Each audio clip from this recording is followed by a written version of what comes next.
Real people, real celebrities, real talk. Join the Breakfast Club. Blast off in your ear. Weekday morning, 6 to 10.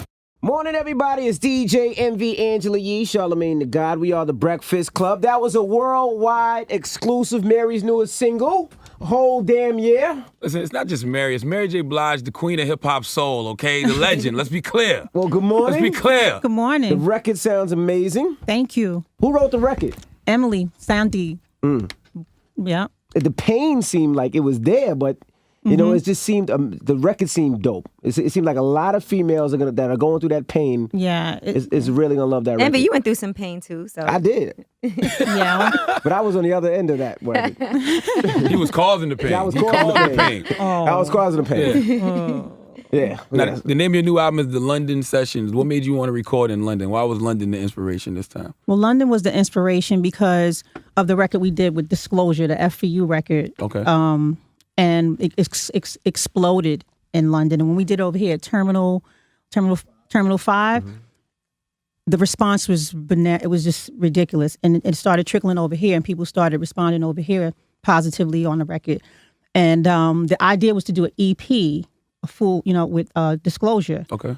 And I just signed to a new label. But before I signed to the label, we met with Steve Barnett, who's the head of Capitol Records. And we told him the idea about doing an EP with Disclosure. And he was like, forget the EP. Let's do a whole album. Absolutely. And surround you with the culture of, all the young upcoming producers and singers and writers over there, from Sam Smith to Emily Sandy to Naughty Boy, Jimmy Napes, and just the young talent that's over there, and surround me with them and do a full album called The London Sessions over there. And that's how The London Sessions was born. Right. Were you familiar with a lot of those producers and artists already? I know you knew Sam Smith already. Yeah, and I was familiar with Emily. Yeah, so I was already familiar with Sam and Emily. And I'd heard some stuff from Naughty Boy. And you had Sam Romans is a writer on this as well. He's a writer from overseas. He's amazing. And someone else, Egg White, who's a writer who wrote for Adele, Pink, and Craze and Hoax. They're producers from over there as well. So did you stay in London the whole time that you? Yeah, I was in London for like almost the whole summer. Sheesh. But I had the most fun because it's so expensive over there too. I love it. Yeah, but it was fun. Yeah. It's not expensive for Mary J. Blige. I'm just saying. That was expensive. It's expensive. You don't even for realize everybody. how much you're spending because of the pounds, and then you're like, oh, this costs £100, and then you're like, that's like $200. The pound is killing the dollar. And so they come from over there and shop over here. Right. That's what we come over there. We don't never shop over here. So, yeah, it's really expensive. How did you like to feel the music? Because it's totally different. It's not your usual Mary type of music, but it still sounds great. So how did you get adapted to that feel? I love the feel. The whole club music thing that we grew up on, I knew that. We knew that. Right. But we loved that and we missed that. And the fact that Disclosure brought that back, and they really, I don't know how they know what they know, or the history. I don't know how they know, but they sound like, their music sounds like what we grew up on. It's soulful. It's crazy, and it's that real house, mute feel. Jungle Brothers, 4 a.m. at the Tunnel, the last couple of songs at the Tunnel, Yeah, and they know their hip-hop homework, too. So, I mean, it's new, but it's not new, right. But it's new for me because all I've ever done was hip-hop and R&B. But I've stepped out and done stuff with Bono and Sting and Elton John. I've been out, but everybody was trying to keep me in this box. Right. But this is my chance to break out because it's time, and not to break out and leave things behind because I'm married, as you can hear on Whole Damn Year. But just to expand and show, and just to grow for myself. I need it. I need to grow. Now, what's the 411? That came out in 92. Did you ever see yourself having this kind of career, being around this long? Not at all. Wow. If you'd have told me this was going to happen back then, I'd have been like, you're lying. Yeah. Was there any reflection in London? Like, I'm in London recording an album. I started in Yonkers. You know what? I've been to London so much. I just was enjoying it for the first time because I never really enjoyed it like I did this time. So it wasn't like, oh man, I started from here. Now I get it now. I get where I'm at. I get where I came from to where I'm at now. So it's not like, oh shoot, I used to be here and now I'm here. I understand it. I know where I have to go now. Do you ever feel like the OG? Because like K. Michelle was here and she damn near started crying when Yeah, you her eyes walked in got the all room. watery. Like, She was like, "Oh my God, is that Mary?" Mid-interview, she stopped and said, "That's Mary," you know? Wow. like, are they running up on you asking you for advice? Like, how do I stay around this long? Well, they're not really asking me. They're just thanking me, you know, for I guess staying so strong and doing what I do and being a positive representative for representation for women, and even a negative one sometimes because we are all human. So just being Mary J. Blige and standing on my shoulders is what they're thanking me for. So are they asking me for advice? Not really. There's been a resurgence of a lot of the artists that came out around the same time you came out. You've had the longevity, but some of these artists are trying to like come back out and they have reality shows. Do you pay attention to that? Like, do you say, oh, look, Jagged Edge, you know, they just came back out? Or do you pay attention to like SWV has a reality show? Do you look at those things and make you nostalgic? And I think I was on my second album when SWV came out with their first. And they're, you know, it's SWV. So yes, I'm very nostalgic, you know, deep in a Week in the Knees. I'm So Into You. Those songs, I'm getting chills right now just thinking about them because they gave us good times. And we have fun times. And Jagged Edge had great songs too. They had good, you know, songs where they sang to women, let's get married. What guys are doing that now? You know, a so couple, respect. I feel like they're trying to bring that back now. I feel like some of the male artists that are coming out now, like obviously Miguel, but like Adrian Marcel and, you know, Sebastian Michael, like I see these guys trying to kind of, August Alsina. Yeah, Miguel is definitely doing it. Miguel and Sam. Sam's album is of course. a love album. It's about love, you know, love songs. Like, what do you listen to now that gives you that feeling? Sam. And Miguel. Miguel is amazing. What about on the hip hop tip? Because you were known for flipping a hip hop record. You know, every once in a while, you know, you would sing it over. Do you ever hear like the Bobby Shmurda record? Be like, you know, you should give me, give me 8 bars on that. I saw the video too. I was like, yes, the kids need this. They need to see, you know, that feeling. Like that reminds us of when, you know, when we were growing up. That Bobby Shmurda. That dance is you and Diddy. That's one of the dances you and Diddy. That's yours. Exactly. So yeah. Yeah, you was flipping the Black Moon records back in the day. That was really like the real. I still love Black Moon. I listen to Black Moon radio. I listen to Shook One's radio on Pandora. Like I'm still a hip hop to the day I die. I can't help it. It's in me. It's in my DNA. You said they used to try to keep you in a box. Did they try to keep you heartbroken? Because everybody says we love when Mary J. Blige is heartbroken because she makes great music. We don't like happy music from Mary J. Blige. Did they try to keep you in that space too? Yeah, I won't say everyone, but a lot of people would have rather that I stayed, you know, messed up and sad because that's where they were. But when you grow, you're going to lose some people. And they're either going to follow you later or they're not. And that's the chance you got to take as a leader. So they hated when you fell for Kendall. Like, nope, we don't want you happy. No happy. You know, surprisingly, a lot of my fans was like, yeah, girl, yes, because I wanted to get married too. And then a lot of them was pissed. They were very upset. But like, be sad with me. Well, yeah, but I have, you know, life is not just one thing. It's not sad. It's not all happy all the time either, you know. And, you know, the Whole Damn Year song, it just basically is about that woman at work smiling all the time. But she's all jacked up. You know, she's going through it. And everybody thinks she's good, but she's not. You know, but she's in recovery, you know, into repairing herself, her body. That's what the song said. Thank God social networking wasn't around. Like when you first came out, boy. Oh, thank God. How do you think that would have affected your career? It would have. My career would probably be over if social media was up. Oh, you'd have been Rihanna. Because I was a tyrant. I was a tyrant. I was somebody terrible. Said anything, they was banning me from places. Me and my crew was awful. And mostly it's your crew more than it's you. Absolutely. You ever thought about writing a book? I mean, all your music has been so autobiographical, but just actually putting it out and writing for people? I'm thinking about it. Yep. Mary J. Blige, My Life. No, what's the 411? Oh, My Life would be dope. That's too, a great title for a book about. Hell yeah. I mean. Jesus Christ. All right, you ready? No. Where would you start though? Like, say you were gonna put out a book. Mm-hmm. Where would you start? Would you start with like, you know, your early days being raised and? Yeah, you would have to start early. Mm-hmm. I would start early because people need to know how you got, why you were so damaged, why you drank so much, why you hated yourself so much. They need to know where it came from. Mm-hmm. You can't just jump out there and say, well, I was suicidal, I was this, I was that. And they're like, well, why? You know, so yeah, you have to start from, I would start from the beginning, yeah. Why were you all those things? I can't, it's so many things. Mm-hmm. And I really don't want to do that on this interview right here. Mm-hmm. Yeah. I always wanted to ask you, what made you get on Can't Knock the Hustle? Because Jay was a new artist. I mean, They asked. nobody knew Jay was going to be Jay. They asked. You know, it wasn't like Yeah. he was big at the time or Nas. Like, what made you want to do that record with him? Well, Damon Dash asked me to do it, and they played me the record in the studio, and I lost it, you know, and I got on the record. He was dope then, you know, and it was his first album. So the record was already crazy. I just sang to it. Did you see him being Jay, the Jay he is now? Yeah,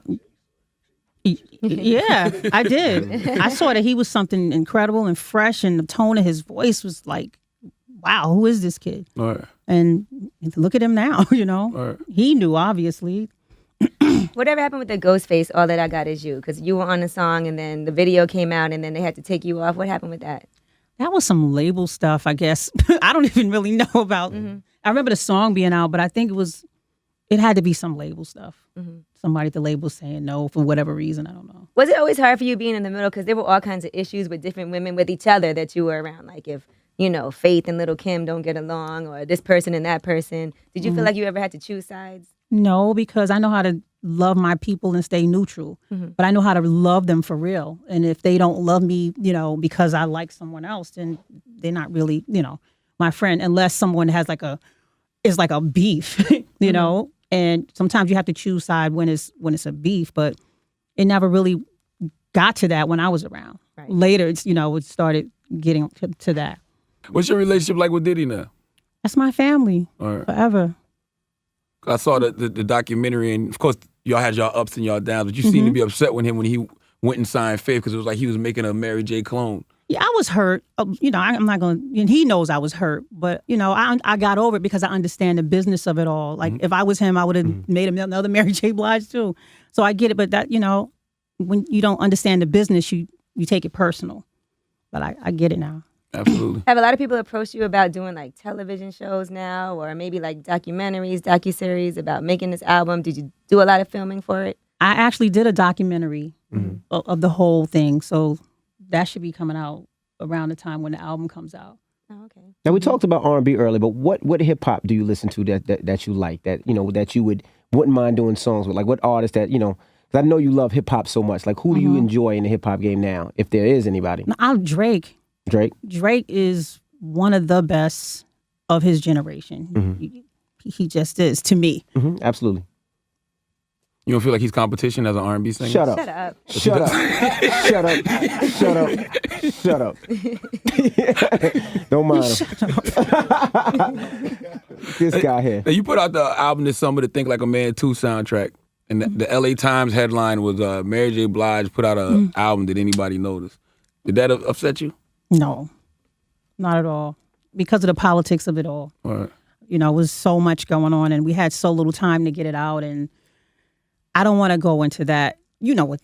It's like I said, it was the politics of it all. You still enjoy making music? You still love it as the same as you did it before? Yeah, now I do. What There was a point when I started feeling like, you know, it was becoming grueling and it was becoming a job. But I got my freedom back in it now. I love it again. Like, I really love it again. So as you can, I don't know if when you hear the album, you'll know that I love it again. You mentioned earlier that a lot of the new artists are standing on your shoulders. Whose shoulders did you stand on? I stand on Shaka Khan's, Anita Baker's. Of course, everyone stands on Aretha Franklin's shoulder. Tina Marie. Yeah, all of, did I say Anita Baker? Yeah. When's the last time that you met somebody and you were overwhelmed? Like, who was the last person that you would say you met for the first time and you were like, wow, I can't believe I just met? You done met everybody. What about Barack? Yeah. Okay. How was that? How was that meeting? That was crazy. It was unreal. It was surreal. I was just looking at him like, I can't believe we're here. I can't believe he's here, you know, and we're here, and I'm looking at you, and I'm blessed to be in a time where I'm at the White House looking at our first Black president and his beautiful wife, and they like me. Like, like for me? real. It probably came up off your music, more than likely. I'm sure they they did because they're fans and they're always like, oh, we want Mary to come sing this at the White House. Oh, we want Mary to come to Michelle's birthday party. They just, they're like us. They're beautiful people. All right. Now listen, how many people got fired because of the crispy chicken commercial Well, from your team? Like who did you and Ken Do have to get rid of because of that? well, that was, we just had to get rid of our agency because that was a hiccup. That was all of our faults. Nobody was really paying attention. I didn't know. I was like, what the? When I saw it later, I was like, what was I thinking? I wasn't thinking. The funny thing is, everybody seems to like it now. Everybody Not seems even to like right it now. now. You see people just singing it for no reason. Crispy chicken, fresh lettuce for no reason. Because it's the song "Don't Mind." Everybody loves the song "Don't Mind," and the song is so great. I was trying to sell the record actually, Really? but I was like, why did I say crispy lettuce or something? Damn.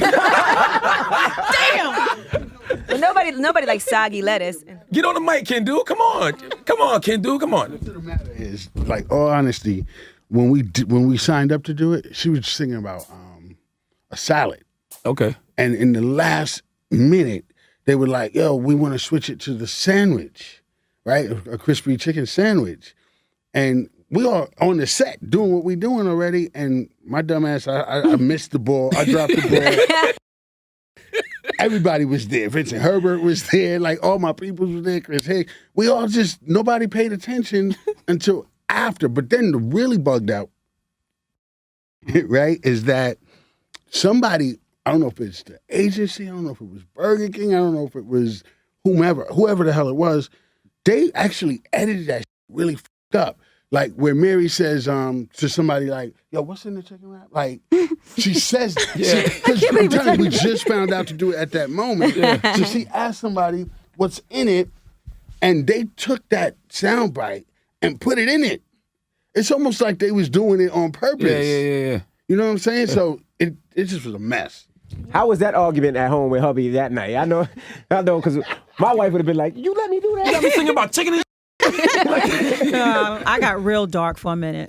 I got real dark. I wanted to go under my bed, but I didn't have, I don't have an under, Right. But I really wanted to get under there. But when I felt like I wanted to go under there, something was like, just get up. Just get up and just have the courage and go out there. Yeah, they laughing, they this and they that, and they just go, you a soldier, go do what you need to do. And sometimes have a sense of humor about things. Like I couldn't have no sense of humor at that time because they was crucifying me, and I was like, I felt crazy. But, the thing that made me get over it was getting up and going dealing with the people to see what they really thought. And a lot of people was like, "We love you, girl." Excuse me, stuff happens, And instead of wearing black, I started wearing like bright yellows and oranges and just trying to really pull it off. You can't be depressed over no chicken. you can't. That's serious. The chocolate nuts, you know that. Now, It wasn't worth the sadness, though. Is it hard for you, as far as being married to your manager, for you guys to turn off the business sometimes when you're together? Yes, it's very hard because I always want to know what's going on. Even when it's time to go to bed. Well, did you do this? And he's like, he's got the thing where he's scratching his head and, and I have to, it's hard to separate it. But I just want to know, as the artist, if he wasn't my husband, I'll be on the phone like, "Yo, what you doing?" Asking questions. So Can y'all we ever just have just to go deal on with it. vacation and not talk about Yeah, do y'all get a business? break? nope. No? She said nope. Nope, because it's all business for him too. He'll hear something like, "Yo, you need to go in the studio. This is the 8 bars. This is 7." It's like studio all the time with him, business all the time with me. So it's you can't turn it off. It is what it is. We know what it was. We knew what it was, and we're in it, and we respect what it is. Do you feel more pressure now or more pressure back then? Because I always think of the answering machine skit on My Life when Diddy's like, "Yo, where you at? Yo, they saying we can't do it again." Like, was that real? Was it real pressure at that time to do it again? I mean, Puffy said it on it. For me, I didn't care because I was like a young kid and I was free. So it didn't matter to me. But when Puff was like, "Yo, they say we can't do it again," I was like, "Word, that's what they saying?" It never even occurred. I didn't feel any of it.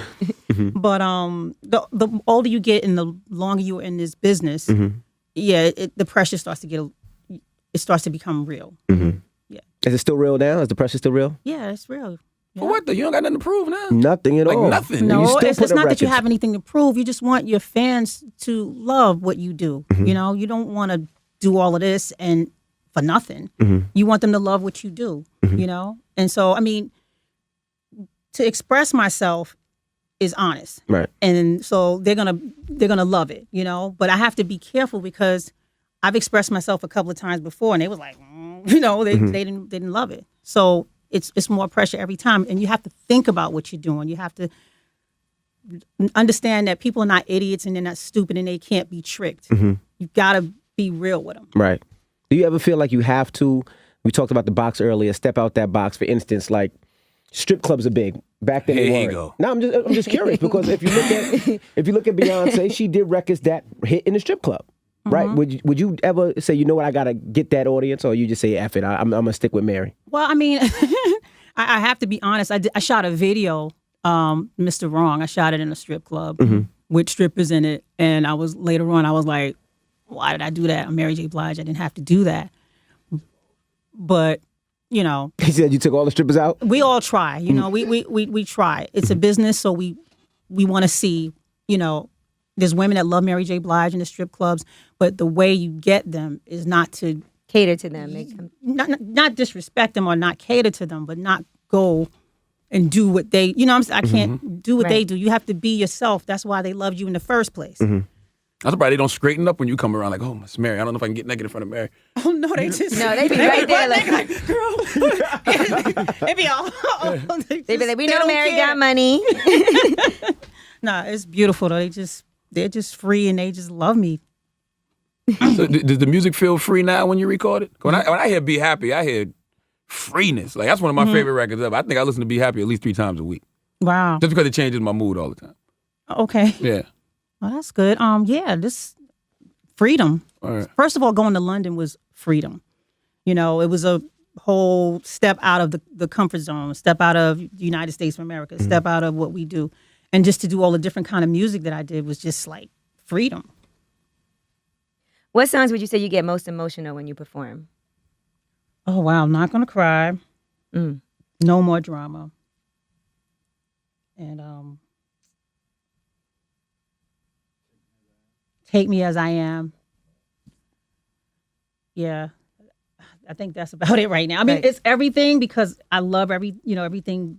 And Love No Limit, the original one. Man, Waiting to Exhale, Not Gonna Cry, that will make anybody. That movie always makes me emotional, especially because of that song, I think. Yeah. Yeah, I don't like that record and Man in the Mirror. I can't listen to. And Lady Antebellum 11 Needs You years. Now. I don't. Them 3 records, instant tears. I can't listen to those 3 records. You ever get tired of doing the Mary Bop, the Real Love, or Reminisce? Come on, because you got to do it every time. It's like, oh, here it go. Oh.